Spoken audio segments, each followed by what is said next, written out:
जय श्री कृष्णा। हेलो दोस्तों, आपका स्वागत है हमारे चैनल भक्ति कथा संग्रह में। आज हम आपके सामने प्रस्तुत करने जा रहे हैं श्रीमद् भगवत गीता का 18वां अध्याय। ओम श्री परमात्मने नमः। 18वां अध्याय। उसके उपरांत अर्जुन बोले, हे महाबाहो, हे अंतर्यामिन, हे वासुदेव, मैं संन्यास और त्याग के तत्व को पृथक पृथक जानना चाहता हूँ। इस प्रकार अर्जुन के पूछने पर श्री कृष्ण भगवान बोले, हे अर्जुन, कितने ही पंडित जन तो काम्य कर्मों के त्याग को संन्यास जानते हैं और कितने ही विचार कुशल पुरुष सब कर्मों के फल को त्याग कहते हैं, तथा कई एक विद्वान ऐसे कहते हैं कि कर्म सभी दोष युक्त हैं, इसलिए त्यागने के योग्य है, और दूसरे विद्वान ऐसे कहते हैं कि यज्ञ, दान और तप रूप कर्म त्यागने योग्य नहीं है। परंतु हे अर्जुन, उस त्याग के विषय में तू मेरे निश्चय को सुन। हे पुरुष श्रेष्ठ, वह त्याग सात्विक, राजस और तामस ऐसे तीनों प्रकार का ही कहा गया है, तथा यज्ञ, दान और तप रूप कर्म त्यागने के योग्य नहीं है, किंतु वह निसंदेह करना कर्तव्य है, क्योंकि यज्ञ, दान और तप यह तीनों ही बुद्धिमान पुरुषों को पवित्र करने वाले हैं। इसलिए हे पार्थ, यह यज्ञ, दान और तप रूप कर्म तथा और भी संपूर्ण श्रेष्ठ कर्म आसक्ति को और फलों को त्याग कर अवश्य करने चाहिए। ऐसा मेरा निश्चय किया हुआ उत्तम मत है। और हे अर्जुन, नियत कर्म का त्याग करना योग्य नहीं है, इसलिए मोह से उसका त्याग करना तामस त्याग कहा गया है। यदि कोई मनुष्य कुछ कर्म वह सब ही दुख रूप है, ऐसे समझदार शारीरिक क्लेश के भय से कर्मों का त्याग कर दे, तो वह पुरुष उस राजस त्याग को करके भी त्याग के फल को प्राप्त नहीं होता है, अर्थात उसका वह त्याग करना व्यर्थ ही होता है। हे अर्जुन, करना कर्तव्य है ऐसे समझकर ही जो शास्त्र विधि से नियत किया हुआ कर्तव्य कर्म आसक्ति को और फल को त्याग कर किया जाता है, वह ही सात्विक त्याग माना गया है। अर्थात कर्तव्य कर्मों को स्वरूप से न त्याग कर उनमें जो आसक्ति और फल का त्यागना है, वही सात्विक त्याग माना गया है। हे अर्जुन, जो पुरुष अकल्याणकारक कर्म से तो द्वेष नहीं करता और कल्याणकारक कर्म में आसक्त नहीं होता, वह शुद्ध सत्व गुण से युक्त हुआ पुरुष संशय रहित, ज्ञानवान और त्यागी है, क्योंकि देहधारी पुरुष के द्वारा संपूर्णता से सब कर्म त्यागे जाने को शक्य नहीं है। इससे जो पुरुष कर्मों के फल का त्यागी है, वही त्यागी है ऐसा कहा जाता है। सकामी पुरुषों के कर्म का ही अच्छा, बुरा और मिला हुआ ऐसे 3 प्रकार का फल मरने के पश्चात भी होता है, और त्यागी पुरुषों के कर्मों का फल किसी काल में भी नहीं होता, क्योंकि उनके द्वारा होने वाले कर्म वास्तव में कर्म नहीं है। हे महाबाहो, संपूर्ण कर्मों की सिद्धि के लिए अर्थात संपूर्ण कर्मों के सिद्ध होने में यह 5 हेतु सांख्य सिद्धांत में कहे गए हैं, उनको तू मेरे से भली प्रकार जान। हे अर्जुन, इस विषय में आधार और कर्ता तथा न्यारे न्यारे करण और नाना प्रकार की न्यारी न्यारी चेष्टा एवं वैसे ही 5वां हेतु दैव कहा गया है, क्योंकि मनुष्य मन, वाणी और शरीर से शास्त्र के अनुसार अथवा विपरीत भी जो कुछ कर्म आरंभ करता है, उसके वह 5 ही कारण है। परंतु ऐसा होने पर भी जो पुरुष अशुद्ध बुद्धि होने के कारण उस विषय में केवल शुद्ध स्वरूप आत्मा को करता देखता है, वह मलिन बुद्धि वाला अज्ञानी यथार्थ नहीं देखता है। हे अर्जुन, जिस पुरुष के अंतःकरण में मैं करता हूँ ऐसा भाव नहीं है, तथा जिसकी बुद्धि सांसारिक पदार्थों में और संपूर्ण कर्मों में लिपायमान नहीं होती, वह पुरुष इन सब लोगों को मारकर भी वास्तव में न तो मरता है और न पाप से बनता है। हे भारत, ज्ञाता, ज्ञान और ज्ञेय यह तीनों तो कर्म के प्रेरक हैं, अर्थात इन तीनों के संयोग से तो कर्म में प्रवृत्त होने की इच्छा उत्पन्न होती है, और कर्ता, करण और क्रिया यह तीनों कर्म के संग्रह हैं, अर्थात इन तीनों के संयोग से कर्म बनता है। उन सब में ज्ञान और कर्म तथा कर्ता भी गुणों के भेद से सांख्य शास्त्र में 3 प्रकार से कहे गए हैं, उनको भी तू मेरे से भली प्रकार सुन। हे अर्जुन, जिस ज्ञान से मनुष्य पृथक पृथक सब भूतों में एक अविनाशी परमात्म भाव को विभाग रहित समभाव से स्थित देखता है, उस ज्ञान को तू सात्विक जान। और जो ज्ञान अर्थात जिन ज्ञान के द्वारा मनुष्य संपूर्ण भूतों में भिन्न भिन्न प्रकार के अनेक भावों को न्यारा न्यारा करके जानता है, उस ज्ञान को तू राजस जान। और जो ज्ञान एक कार्य रूप शरीर में ही संपूर्णता के सदृश आसक्त है, अर्थात जिस विपरीत ज्ञान के द्वारा मनुष्य एक क्षणभंगुर नाशवान शरीर को ही आत्मा मानकर उसमें सर्वस्व की भांति आसक्त रहता है, तथा जो बिना युक्ति वाला तत्व अर्थ से रहित और तुच्छ है, वह ज्ञान तामस कहा गया है। हे अर्जुन, जो कर्म शास्त्र विधि से नियत किया हुआ और कर्तापन के अभिमान से रहित फल को न चाहने वाले पुरुष द्वारा बिना राग द्वेष से किया हुआ है, वह कर्म सात्विक कहा जाता है। और जो कर्म बहुत परिश्रम से युक्त है और फल को चाहने वाले और अहंकार युक्त पुरुष द्वारा किया जाता है, वह कर्म राजस कहा गया है। तथा जो कर्म परिणाम, हानि, हिंसा और सामर्थ्य को न विचार कर केवल अज्ञान से आरंभ किया जाता है, वह कर्म तामस कहा जाता है। हे अर्जुन, जो कर्ता आसक्ति से रहित और अहंकार के वचन न बोलने वाला, धैर्य और उत्साह से युक्त, कार्य के सिद्ध होने और न होने में हर्ष शोकादि विकारों से रहित, वह कर्ता तो सात्विक कहा जाता है। जो आसक्ति से युक्त कर्मों के फलों को चाहने वाला और लोभी तथा दूसरों के कष्ट देने के स्वभाव वाला, अशुद्धाचारी और हर्ष शोक से लिपायमान है, वह कर्ता राजस कहा गया है। जो विक्षेप युक्त चित्त वाला, शिक्षा से रहित, घमंडी, धूर्त और दूसरे की आजीविका का नाशक एवं शोक करने के स्वभाव वाला, आलसी और दीर्घ सूत्री है, वह कर्ता तामस कहा जाता है। हे अर्जुन, तू बुद्धि का और धारण शक्ति का भी गुणों के कारण 3 प्रकार का भेद संपूर्णता से विभाग पूर्वक मेरे से कहा और सुन।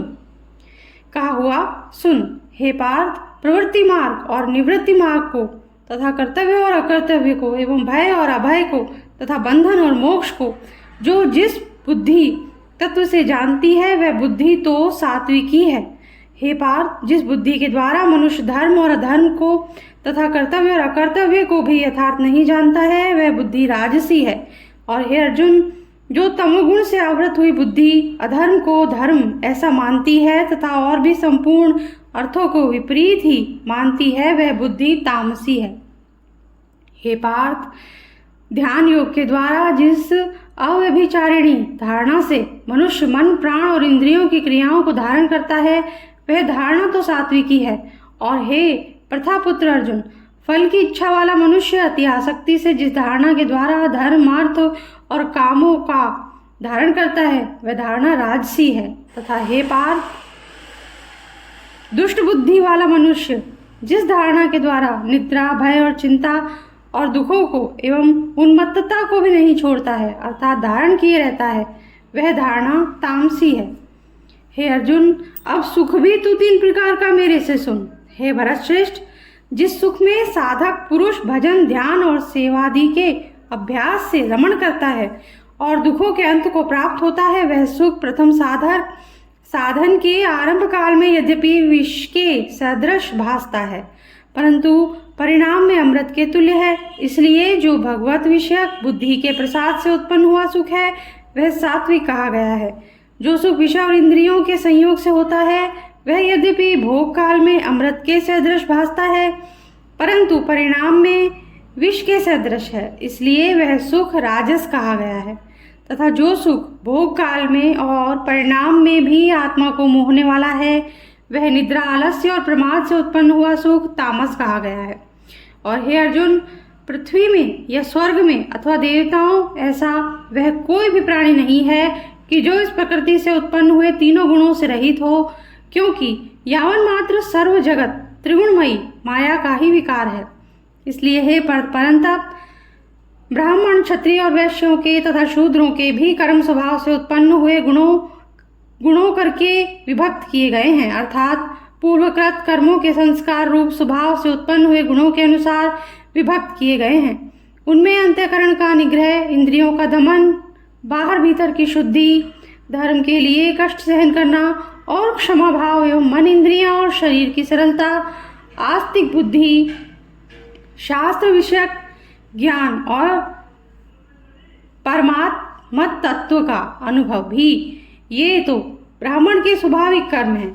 शूरवीरता, तेज धैर्य, चतुरता और युद्ध में भी न भागने का स्वभाव एवं दान और स्वामी भाव अर्थात निस्वार्थ भाव से सबका हित सोचकर शास्त्राज्ञ अनुसार शासन द्वारा प्रेम के सहित पुत्र तुल्य प्रजा को पालन करने का भाव, ये सब क्षत्रिय के स्वाभाविक कर्म है। खेती, गोपालन और क्रय विक्रय रूप सत्य व्यवहार ये वैश्य के स्वाभाविक कर्म है और सब वर्णों की सेवा करना यह शूद्र का भी स्वाभाविक कर्म है। एवं इस अपने अपने स्वाभाविक कर्म में लगा हुआ मनुष्य भगवत प्राप्ति रूप परम सिद्धि को प्राप्त होता है। परंतु जिस प्रकार से अपने स्वाभाविक कर्म में लगा हुआ मनुष्य परम सिद्धि को प्राप्त होता है, उस विधि को तू मेरे से सुन। हे अर्जुन, जिस परमात्मा से सर्वभूतों की उत्पत्ति हुई है और जिससे यह सर्व जगत व्याप्त है, उस परमेश्वर को अपने स्वाभाविक कर्म द्वारा पूजकर मनुष्य परम सिद्धि को प्राप्त होता है। इसलिए अच्छे प्रकार आचरण किए हुए दूसरे के धर्म से गुण रहित भी अपना धर्म श्रेष्ठ है, क्योंकि स्वभाव से नियत किए हुए स्वधर्म रूप कर्म को करता हुआ मनुष्य पाप को नहीं प्राप्त होता है। अतएव हे कुंती पुत्र, दोष युक्त भी स्वाभाविक कर्म को नहीं त्यागना चाहिए, क्योंकि धुएं से अग्नि के सदृश सभी कर्म किसी न किसी दोष से आवृत हैं। हे अर्जुन, सर्वत्र आसक्ति रहित बुद्धि वाला, स्पृहा रहित और जीते हुए अंतःकरण वाला पुरुष सांख्य योग के द्वारा भी परम नैष्कर्म्य सिद्धि को प्राप्त होता है, अर्थात क्रिया रहित शुद्ध सच्चिदानंद घन परमात्मा की प्राप्ति रूप परम सिद्धि को प्राप्त होता है। इसलिए हे कुंती पुत्र, अंतःकरण की शुद्धि रूप सिद्धि को प्राप्त हुआ पुरुष जैसे सांख्य योग के द्वारा सच्चिदानंद घन ब्रह्म को प्राप्त होता है, तथा जो तत्व ज्ञान की परानिष्ठा है उसको भी तू मेरे से संक्षेप में जान। हे अर्जुन, विशुद्ध बुद्धि से युक्त, एकांत और शुद्ध देश का सेवन करने वाला तथा मिताहारी जीते हुए मन, वाणी, शरीर वाला और दृढ़ वैराग्य को भली प्रकार प्राप्त हुआ पुरुष निरंतर ध्यान योग के परायण हुआ, सात्विक धारणा से अंतःकरण को वश में करके तथा शाब्दिक विषयों को त्याग कर और राग देशों को नष्ट करके तथा अहंकार, बल, घमंड, काम, क्रोध और संग्रह को त्याग कर ममता रहित और शांत अंतःकरण हुआ, सच्चिदानंद घन ब्रह्म में एक ही भाव होने के लिए योग्य होता है। फिर वह सच्चिदानंद घन ब्रह्म में एक ही भाव से स्थित हुआ प्रसन्न चित्त वाला पुरुष न तो किसी वस्तु के लिए शोक करता है और न किसी की आकांक्षा ही करता है, एवं सब भूतों में संभाव हुआ मेरी पराभक्ति को प्राप्त होता है। उस पराभक्ति के द्वारा मेरे को तत्व से भली प्रकार जानता है कि मैं जो जिस प्रभाव वाला हूँ, और उस भक्ति से मेरे को तत्व से जानकर तत्काल ही मेरे में प्रवेश हो जाता है, अर्थात अनन्य भाव से मेरे को प्राप्त हो जाता है। फिर उसकी दृष्टि में मुझ वासुदेव के सिवा और कुछ भी नहीं रहता। मेरे परायण हुआ निष्काम कर्म योगी तो संपूर्ण कर्मों को सदा करता हुआ भी मेरी कृपा से सनातन अविनाशी परम पद को प्राप्त हो जाता है। इसलिए हे अर्जुन, तू सब कर्मों को मन से मेरे में अर्पण करके मेरे परायण हुआ समत्व बुद्धि रूप निष्काम कर्म योग का अवलंबन करके निरंतर मेरे में चित्त वाला हो। इस प्रकार तू मेरे में निरंतर मन वाला हुआ मेरी कृपा से जन्म मृत्यु आदि सब संकटों को अनायास ही तर जाएगा, और यदि अहंकार के कारण मेरे वचनों को नहीं सुनेगा तो नष्ट हो जाएगा, अर्थात परमार्थ से भ्रष्ट हो जाएगा।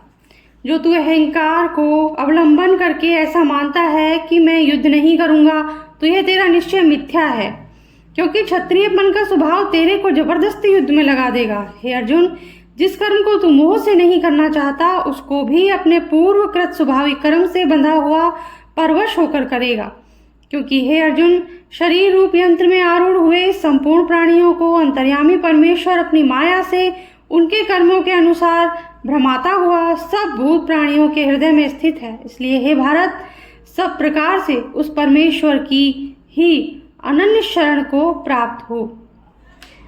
उस परमात्मा की कृपा से ही परम शांति को और सनातन परम धाम को प्राप्त होगा। इस प्रकार यह गोपनीय से भी अति गोपनीय ज्ञान मैंने तेरे लिए कहा है।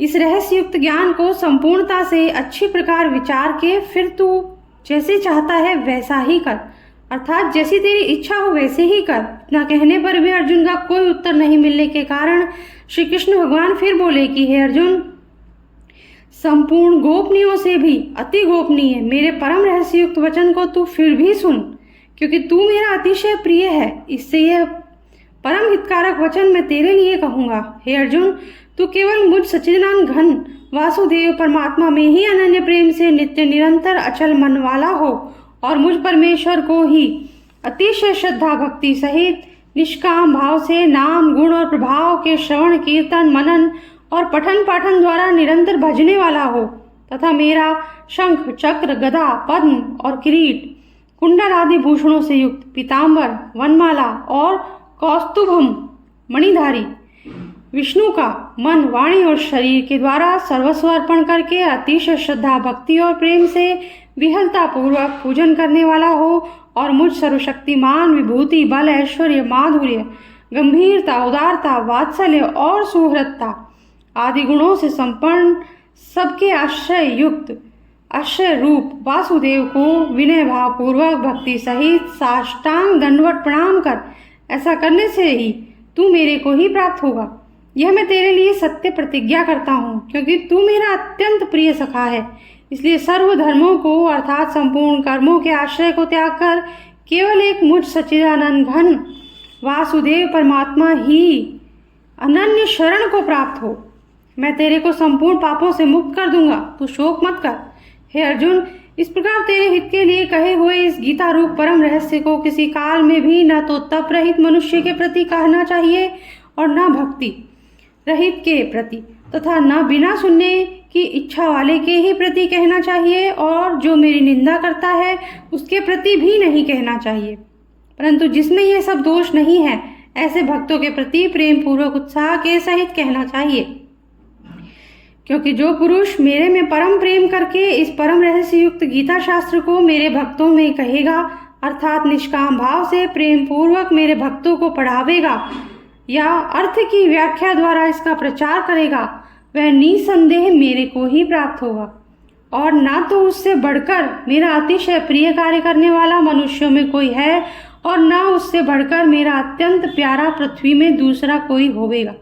तथा हे अर्जुन, जो पुरुष इस धर्म में हम दोनों के संवाद रूप गीता शास्त्र को पढ़ेगा अर्थात नित्य पाठ करेगा, उसके द्वारा मैं ज्ञान यज्ञ से पूजित होऊंगा।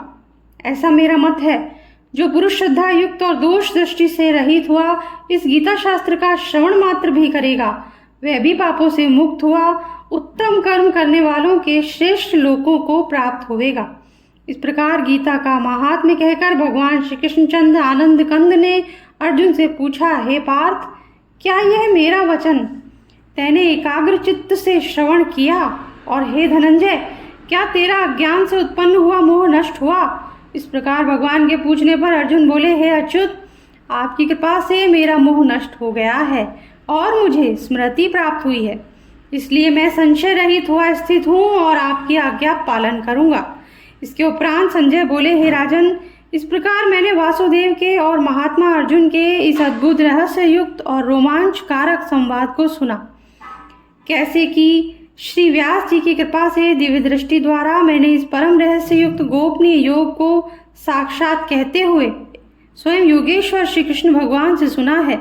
इसलिए हे राजन, श्री कृष्ण भगवान और अर्जुन के इस रहस्य युक्त कल्याणकारक और अद्भुत संवाद को पुनः पुनः स्मरण करके मैं बारंबार हर्षित होता हूँ तथा हे राजन, श्री हरि के उस अति अद्भुत रूप को भी पुनः पुनः स्मरण करके मेरे चित्त में महान आश्रय होता है और मैं बारंबार हर्षित होता हूँ। हे राजन, विशेष क्या कहूँ, जहाँ योगेश्वर श्री कृष्ण भगवान हैं और जहाँ गांडीव धनुषधारी अर्जुन है, वहीं पर श्री विजय विभूति और अचल नीति है, ऐसा मेरा मत है।